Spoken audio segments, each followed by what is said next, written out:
Hello students, it is a history class of class 8.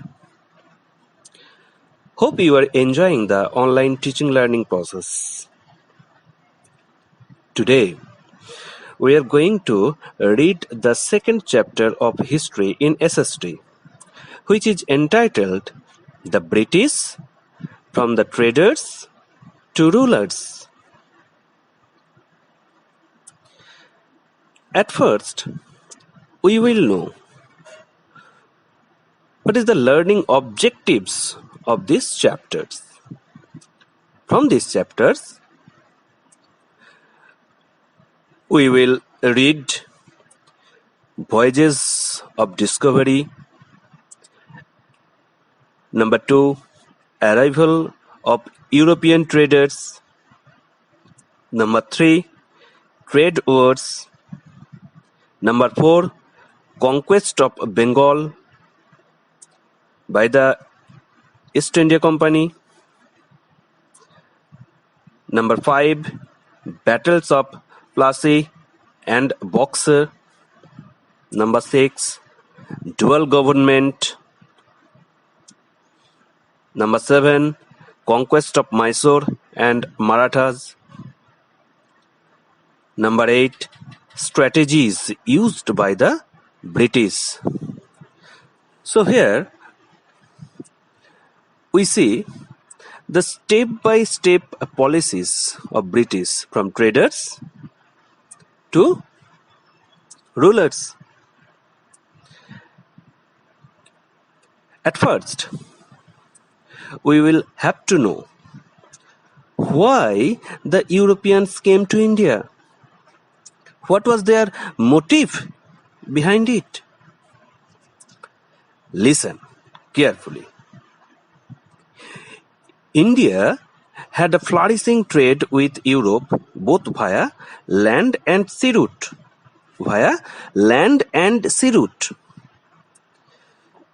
We know India is rich in cotton and spices.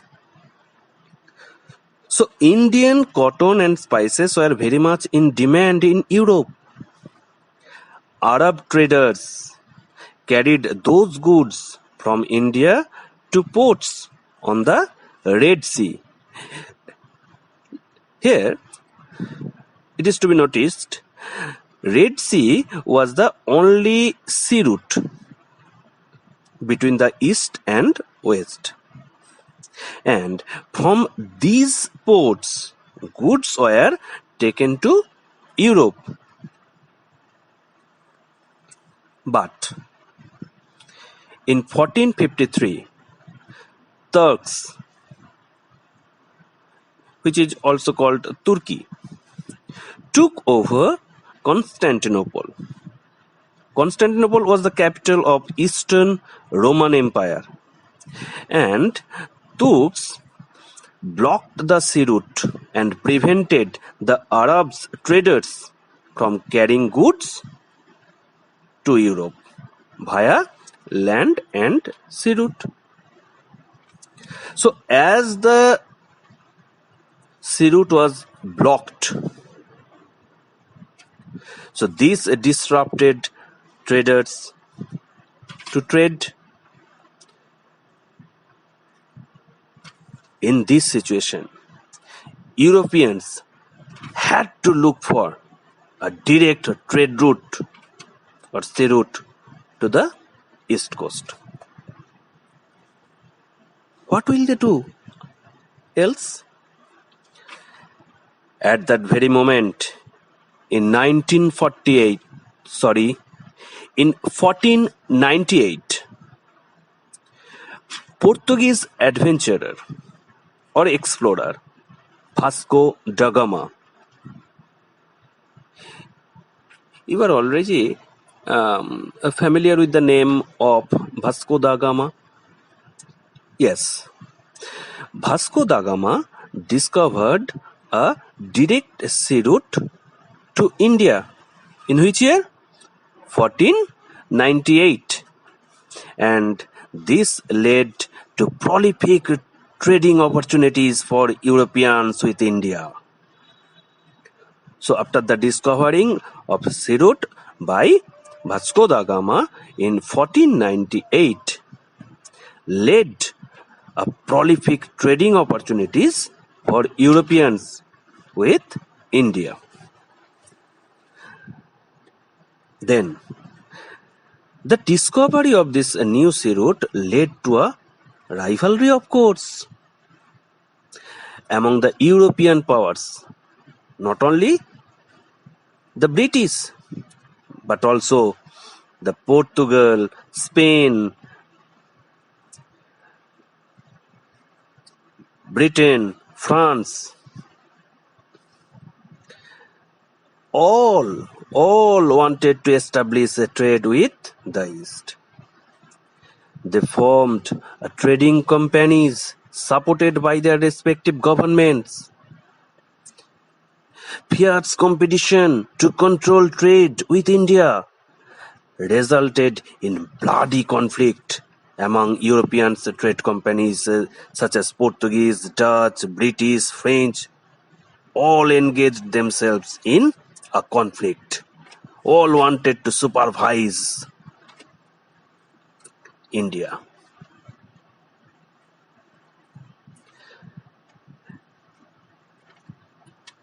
Among the European powers, Portuguese were the first to arrive in India and set up their trading post in the coast of Calicut, Cochin, Goa, Daman and Diu, Salsette and Basin, and they made a huge profit in trade. Then came Dutch in 1602.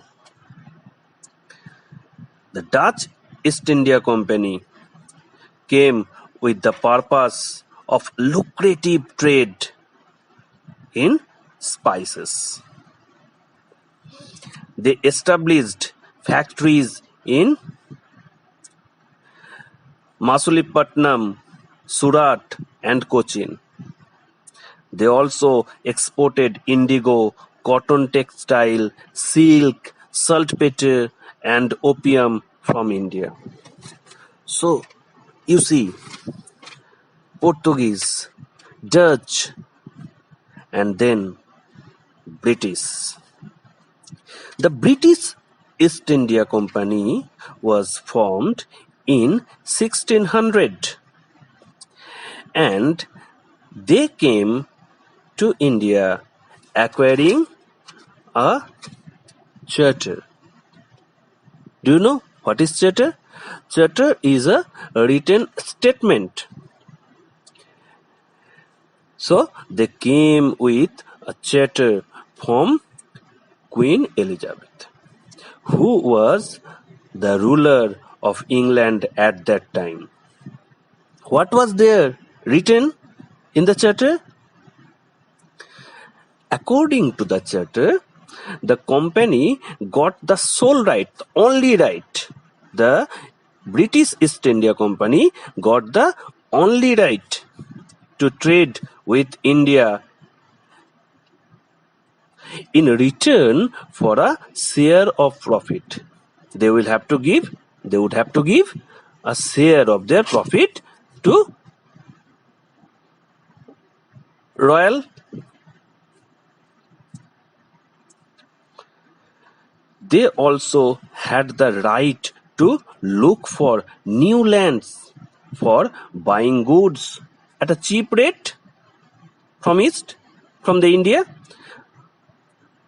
They had the right to look for a new lands for buying goods at cheap rate and selling them in Europe at high profit. And at the same time, it was written that no other trading group in England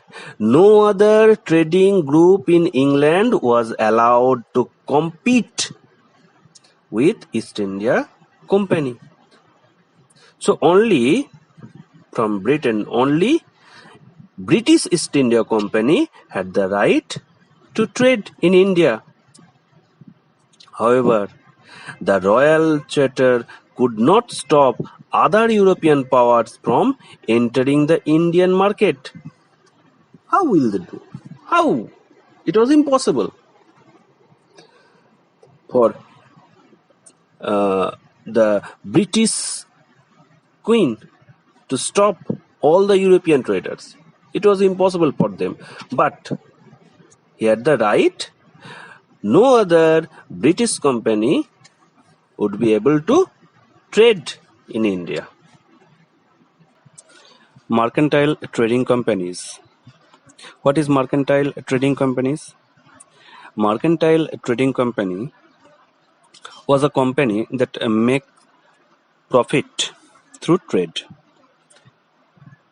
primarily by excluding a competition so that they could buy cheap and sell at high price. In 1608, Captain William Hawkins received a foreman, that is a royal order, from the Mughal Emperor Jahangir and set up factories. What was factory? Factory was a storehouse for storing goods and housed the officials for British traders. They set up factories at Surat, Bombay and Goa. Then Surat was their headquarters. Then, in 1615, Sir Thomas Roe got further permission to set up factories in many parts of India like Bog, Ahmedabad and Agra. Then, in 1639, the British obtained a piece of land from the Raja of Chandragiri and founded the city of Madras, which is known as Chennai, where they will build a fort named Fort St. George. Then, in 1651, the first English factory was set up on the banks of river Hooghly and trade expanded. In 1668, the company acquired the island of Bombay from King Charles and it was fortified. Soon Bombay became the center of company's activities. Then in 1698, the company acquired 3 villages in Bengal and formed the city of Calcutta and then built Fort William.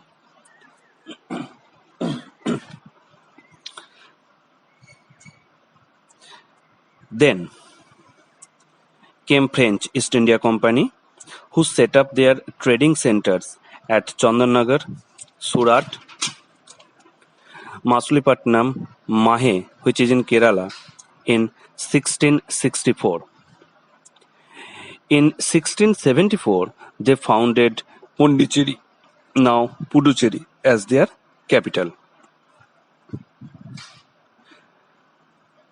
Now, the presence of so many companies intensified competition and reduced profits.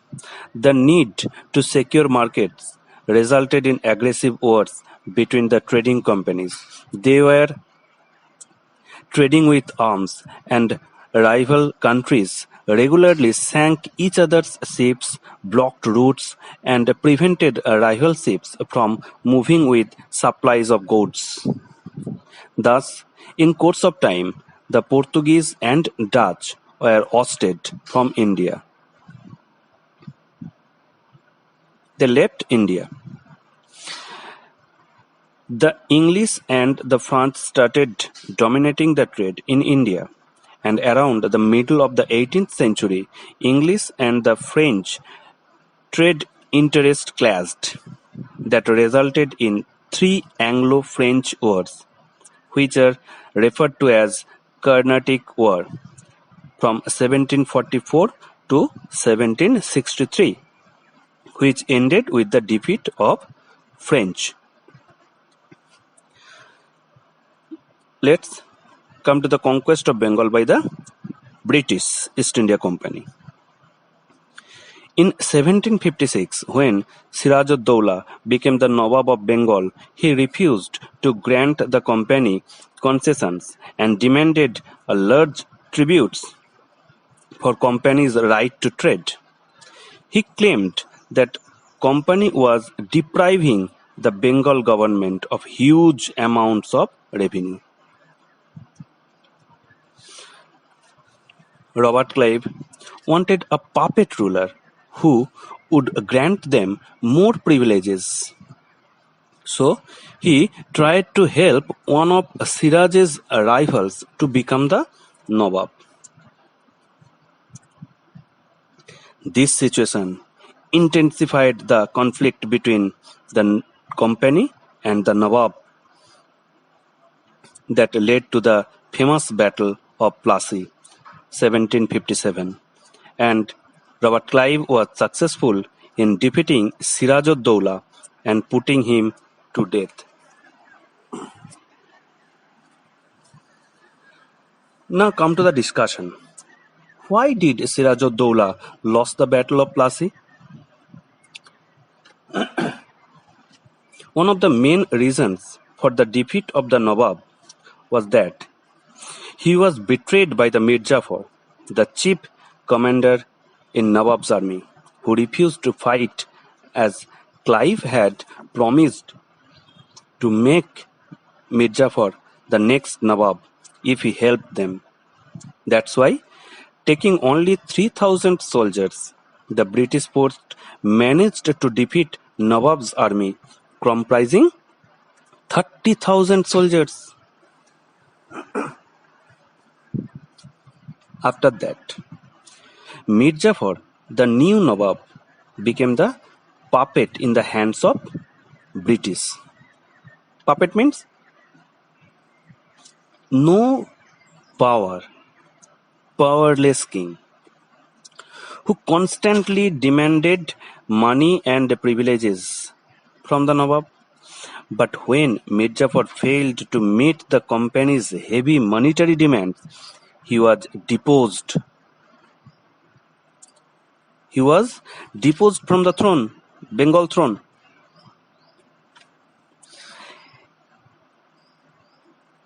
So in 1760, the company made his son-in-law Mir Qasim the Nawab of Bengal. But Mir Qasim soon began to have differences with the British. He didn't want to be a puppet ruler. He started consolidating his power. He abolished duties on internal trade for Indians too, so that they would also trade an equal footing. This made the British furious. In 1763, Mir Qasim fled to Ayodhya and entered into an alliance with Nawab of Ayodhya, Shuja-ud-Dowla, and the Mughal Emperor Shah Alam II. The combined forces of these three challenged the British at the Battle of Buxar in 1764. But the British army, with their superior military skill, defeated the rulers and established their superiority. After their defeat in the Battle of Buxar, in 1765, the Treaty of Allahabad was signed between Shah Alam II, Shuja-ud-Dowla, Nawab of Ayodhya, and the company. With the Treaty of Allahabad, the British East India Company got the Diwani of Bengal. So what was Diwani? Diwani was right to collect taxes. So British East India Company got the Diwani from the Mughal Emperor Shah Alam II. Then, in 1765, Robert Clive introduced dual government in Bengal. According to this system, the British had the power and revenues, but no responsibilities. On the other hand, the Nawabs had all responsibilities, but no power or stable sources of income. As an impact of this system, the peasants of Bengal had to pay high taxes, due to which agricultural production was declined. In 1770, an acute famine struck in Bengal, depleting one-third of total population. The period between 1765 to 1857 was the next phase of British conquest of India. Almost the whole of the Indian subcontinent was brought under the British rule using the policy of annexations, alliance, and wars. The company appointed residents. Resident means the political or commercial agents in Indian states, and through them the company officials began to interfere in the internal affairs of Indian states. Mysore was a powerful state in the south, and it controlled a large part of spice trade. The powerful rulers Hyder Ali from 1761 to 1782 and his son Tipu Sultan from 1782 to 1799 did not allow the British to trade in that regions, as they had close ties with the French. So, 4 battles took place between the rulers of Mysore and the British Company.